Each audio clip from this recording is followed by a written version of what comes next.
If you've been wondering why your spark feels dimmer lately and why the goals that used to drive you feel kind of irrelevant or not exciting anymore, and you're asking yourself, well, am I burned out or actually am I just over it? Then this episode is for you. Because what if this is nothing to do with being unmotivated? And what if it's everything to do with the fact that you are just no longer available for ways of living that don't fit you anymore? So today we're talking about the part of transformation that no one teaches us how to hold, that part between versions, the liminal stretch, the identity gap. Now, let me tell you, this is not a fix-it episode. I want this to feel like a deep exhale for the women in transition, for the women whose desires are changing, even if she hasn't fully met the next version of herself yet, and maybe doesn't even know what she wants, but she just knows she doesn't want it to be like this. So let's talk about what's really happening underneath this restlessness, and let's normalize and maybe even celebrate the in-between. If you're ready, you know what to do. Grab your brew and let's dive right in.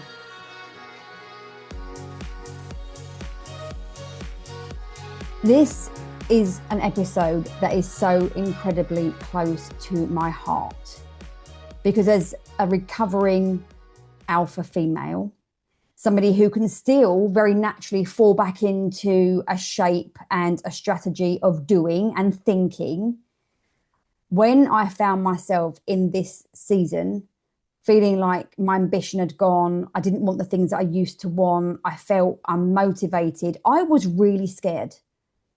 I was scared that I had lost a version of myself that I would never get back. I was scared that I was quitting on myself.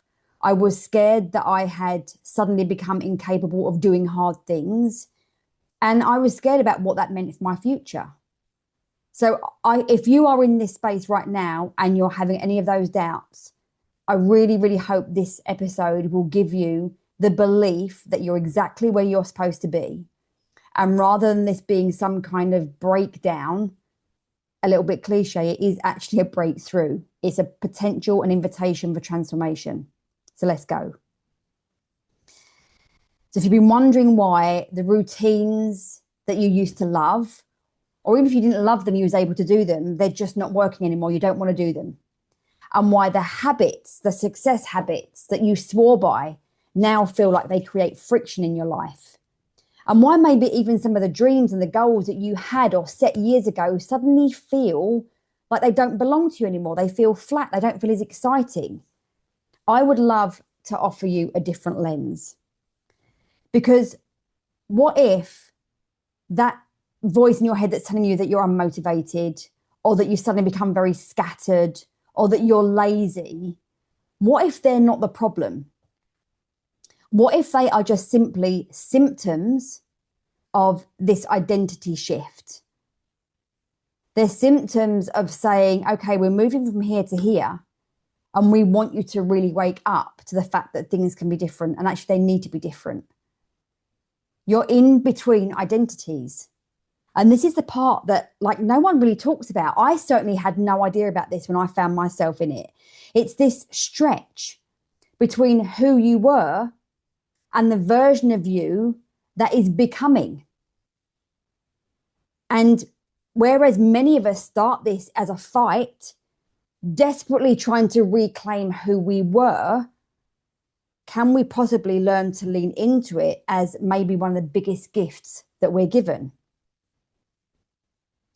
It can feel in the moment that this is like a crisis because it's, who am I? What's happening? Where am I going? Why do they think these things don't matter anymore? It's like I said, it feels like a breakdown. It feels like a complete fragmentation of who you were. And it makes sense to want to go back to that person. And what I want to offer you is the minute that I stop trying to go back and ask what it looked like to go forward and use this for me, that's when I made my biggest and most powerful decisions that have brought me to an amazing space right now. And that's why I like to call it a becoming. You can call it a breakthrough if you like, but it's a becoming because it's about a choice. It's about what you choose. Now, we don't have a language for this space so much, and we're taught because so much of women's transitions or life transitions are like made into like symptoms, we turn this into another problem to fix. And particularly if you're like me and you're used to problem solving, you're not somebody who sits in a space and goes, I have a problem, somebody come fix me. You're the fixer. You're the go-getter. You're the, I'm going to figure this out. And then suddenly you find yourself in a space where you're like, I don't have the answers and I don't even feel the way that I used to. So I don't have the energy to do the things that I used to do. But you still find yourself looping into old thoughts and problem solving, like, well, maybe I just need to change up my morning routine. Maybe I need to add more to my morning routine. Maybe I need to add a different supplement or do a bit of different breath work. Maybe you just tell yourself it's hormonal and there's nothing you can do about it and you're going to just wait to ride out the storm. Maybe, like I did, there is a part of you that's telling yourself, like, I'm actually just broken. I've lost my drive. I'm never going to get it back. There's a line in the sand here. Like, I don't know what to do with it. And it's okay to think that because it's rehearsed, right? You're coming from an old strategy, an old identity. But here's what I think is really happening. It's your entire internal operating system being rewritten. And when I say operating system, I'm talking about the way that your brain is working. Certainly in perimenopause, we have a whole neurological reshape. And if you've listened to other podcasts of mine, I talk about somatic shapes, how we adopt shapes to manage life and and we hold events and memories and experiences, good and bad. And we only know that we're limited by them when we're struggling to move forward with something. So we're holding on to an identity, a shape, which comes with it, these rehearsed neurological, biological, physiological patterns. And this whole internal operating system is being questioned and rewritten. Does it not then make sense that this feels totally disorientating? Because what's happening is it's forcing you, it starts maybe with an ask, and then it can lead to forcing you to stop defaulting to what you've always done. And the problem with that is that your body has created a sense of safety and certainty in what you've always done, even if it doesn't work anymore. So again, it feels natural to want to go back there because your body's going, but this is where it worked. This is where it's safe. So even though you're being asked to stop the default, you probably don't even know what to fully do instead. So again, we've got this double whammy. The certainty says go back to do what we've always done. Only now you don't have the drive, the desire, or the capacity to do that. You're in what I call the gap. And that gap to start with can feel very, very loud. And I want to help you make that a quiet gap. And that quiet gap comes from you thinking about it differently, to be empowered by the gap rather than thinking you've fallen into some kind of abyss that you're never going to get out of. And what you can do with that quiet gap is recognize that you're not stuck. You just haven't fully landed in your new self yet. You might feel slower. You might have a strong desire for more slow. And yeah, you might feel less certain and less productive. And here's another thing, you might feel more raw. Things might agitate you more quickly. You might be more emotional than you were before. Things, the news, social media, stories can just hit you and you just feel more raw. I want to remind you here, and I've said this so many times in this podcast, that Gabor Mate says that women come into this season where we become truth tellers. That lands every single time I say it for myself. But going back, that need for slower, that less certainty, that less productivity, that more raw, none of that means that you're failing or that you're broken or that, you've lost the plot. What if it means you're actually shedding? Not in a massive reinvent your life kind of way, although you can, and I have, but in a most human way possible, in a way that serves you.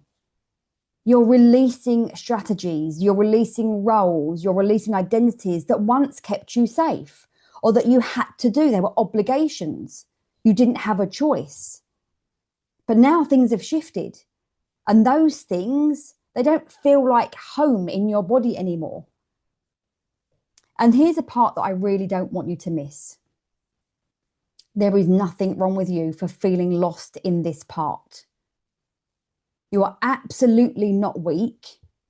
You're not going to fall behind. You certainly are not and will not become invisible unless you choose to. You're just in this pause, the pause between versions. And the analogy that I want to offer you here is when I read something once about music is not made in the notes, it's made in the space between the notes. Because if you think without the space, it would just be a noise. It's the pause. It's the moment. It's the build-up. It's the crescendo. And that's you. Like a sheet of music, you're just in a longer pause right now as you pick your next note. And even though this feels tender and weird and unnameable and scary, I happen to think it's also sacred. Because this is a season of your life where real clarity is born.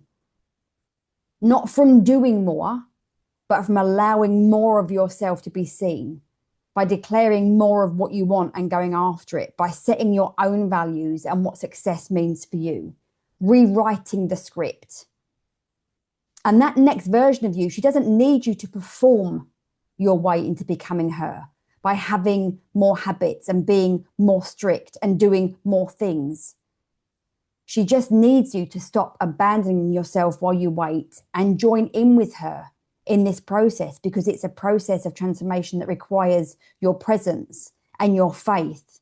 And I want to offer you maybe a little bit of excitement as well. This really isn't about motivation. This is about identity.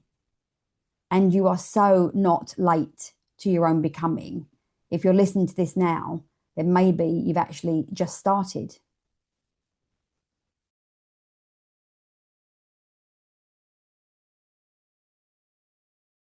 That's it for today. If you are here in that in-between space, just know that you're not missing anything. Like I said, you're not behind, you're not broken, you're just becoming. And becoming doesn't always look or feel like clarity. Sometimes it looks like stillness, like quiet, like fog. It looks like not knowing. I said to my clients this week with the whole sort of witch season just wrapping up, and I saw so many memes and things on social media with women walking through fire and dropping the veils of illusion. And I said, I don't feel like that. It feels to me like I'm trapped underneath a cargo net on my belly, rolling myself through the mud to get out of the other side. And that's okay. It's okay for this to feel hard. But remember, we can loosen the grip on hard when we lean into the process, because you are still moving.